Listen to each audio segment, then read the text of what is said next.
एक गांव में निर्मला नाम की एक औरत रहती थी। निर्मला की बेटी थी जिसका नाम काजल था और उसके पति के गुजर जाने के बाद घर की सारी जिम्मेदारी उसके सर आ गई थी।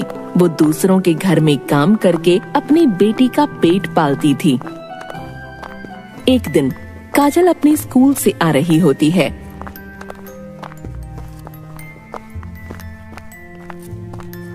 क्या हुआ बेटी, तू इतनी जल्दी स्कूल से कैसे आ गई?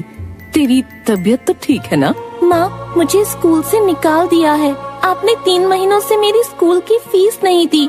टीचर ने कहा है जब तक फीस नहीं लाओगे स्कूल मत आना। मेरी बच्ची, मुझे माफ कर दे। मेरी वजह से तेरा स्कूल भी छूट गया। नहीं माँ, इसमें आपकी क्या गलती? आपसे जितना हो पाता है आप करती हो। मैं मालकिन से उधार लेकर तेरी फीस जल्दी भर दूंगी। ठीक है माँ, अब ये सब छोड़ो, चलो ना खाना खाते हैं। निर्मला जाती है और काजल के लिए खाना लेकर आती है और काजल को देती है। क्या हुआ माँ, आपका खाना कहाँ है? वो मुझे भूख लगी थी तो मैंने पहले ही खा लिया था, तू अब खा ले। काजल समझ जाती है कि उसकी माँ ने खाना नहीं खाया और जितना खाना था वो उसे दे दिया। कई दिन गुजर गए लेकिन निर्मला काजल की स्कूल की फीस नहीं भर पाई। काजल भी समझ गई थी कि अब वो शायद स्कूल कभी न जा पाए।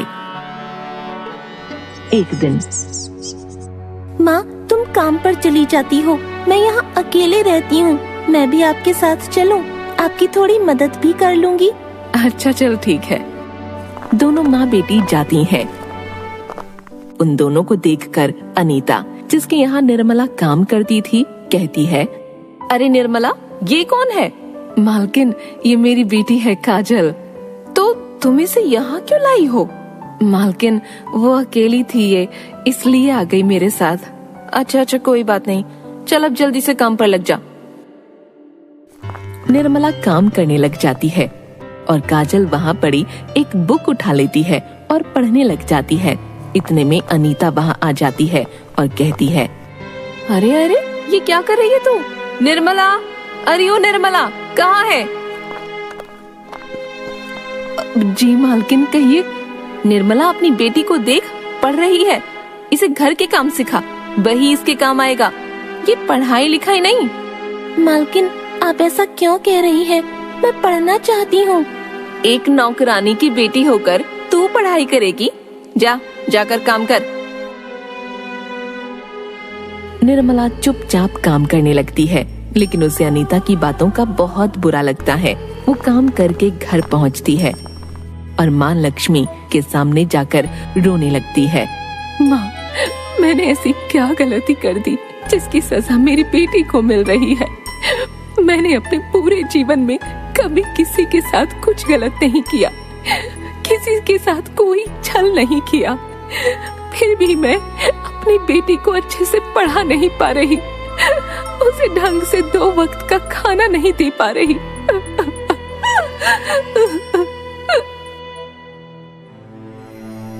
तभी उस मूर्ति से आवाज आई, निर्मला, तुम परेशान मत हो। मनुष्य को जीवन में अनेक कठिनाइयों का सामना करना पड़ता है, लेकिन आज तुम्हारी सारी परेशानियों का अंत हो जाएगा। तभी एक बहुत तेज रोशनी में एक जादुई अंगूठी सामने आ जाती है। माँ, मैं इस अंगूठी का क्या करूँगी? ये कोई साधारण अंगूठी नहीं है, ये एक जादुई अंगूठी है। इस अंगूठी से जो चीज तुम चाहोगी वो तुरंत मिल जाएगी। बस इस अंगूठी को घुमाना और मुझे याद करना। धन्यवाद माँ, धन्यवाद। लेकिन निर्मला, एक बात का हमेशा ध्यान रखना, ये अंगूठी किसी गलत व्यक्ति के हाथ नहीं लगनी चाहिए। जी माँ, जी मैं ध्यान रखूंगी माँ। निर्मला वो अंगूठी पाकर बहुत खुश थी। यहाँ अभी कोई नहीं है, चलो इस अंगूठी की परीक्षा लेती हूँ। निर्मला अंगूठी को घुमाती है और माँ लक्ष्मी का ध्यान करते हुए अच्छे खाने की कामना करती है। वैसे ही एक टेबल पर लजीज खाना आ जाता है। वो और उसकी बेटी पेट भर कर खाना खाते हैं और चैन की नींद सो जाती हैं।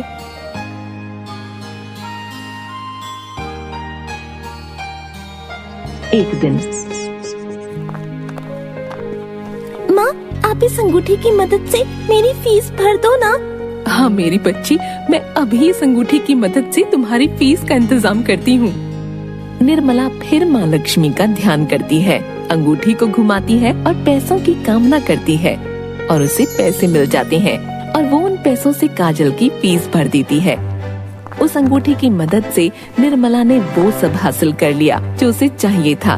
इसके साथ ही उसने अपने लिए बहुत सारी गाय खरीदी, जिनका दूध निकालकर वो बेचने लगी।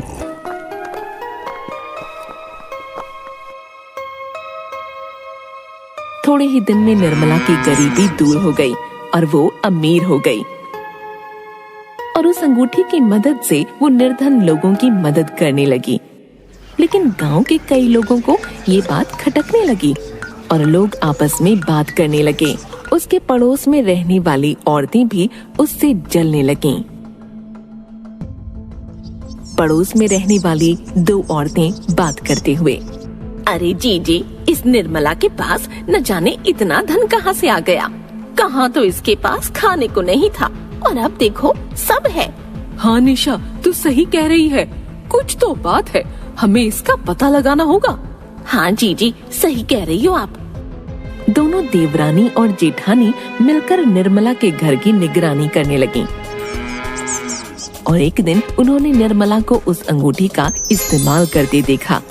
और फिर क्या था, एक दिन निशा ने मौका पाकर उस अंगूठी को चुरा लिया। अगले दिन निशा अपनी जेठानी के पास आई।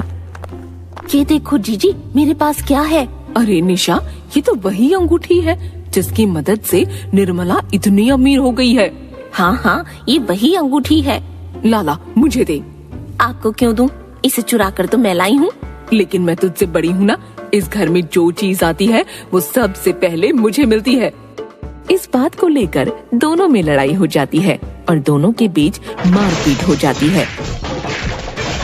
लड़ते लड़ते दोनों को काफी चोटें आ जाती हैं, जिस वजह से वो दोनों बेहोश हो जाती हैं। इधर निर्मला को अंगूठी नहीं मिल रही थी, जिस वजह से वो बहुत परेशान थी। वो अंगूठी को इधर उधर ढूंढ रही थी। तभी उसे बेहोश पड़ी निशा दिखाई देती है और जब वो पास जाती है तो देखती है कि निशा और उसकी जेठानी दोनों बेहोश पड़ी हैं और निशा के हाथ में वही अंगूठी है। अरे, इस अंगूठी के लालच के चलते ये देवरानी जेठानी आपस में लड़ रही हैं। ऐसे तो बहुत से लोग इस अंगूठी को पाने के लिए लड़ाई कर सकते हैं। मैं इस अंगूठी को ही खत्म कर दूं, जिससे सबका लालच ही खत्म हो जाएगा। निर्मला अंगूठी उठाती है और नदी में ले जाकर फेंक देती है और खुद अपनी गायों की देखभाल करके गांव में दूध बेचकर अपने परिवार के साथ खुशी खुशी रहने लगती है।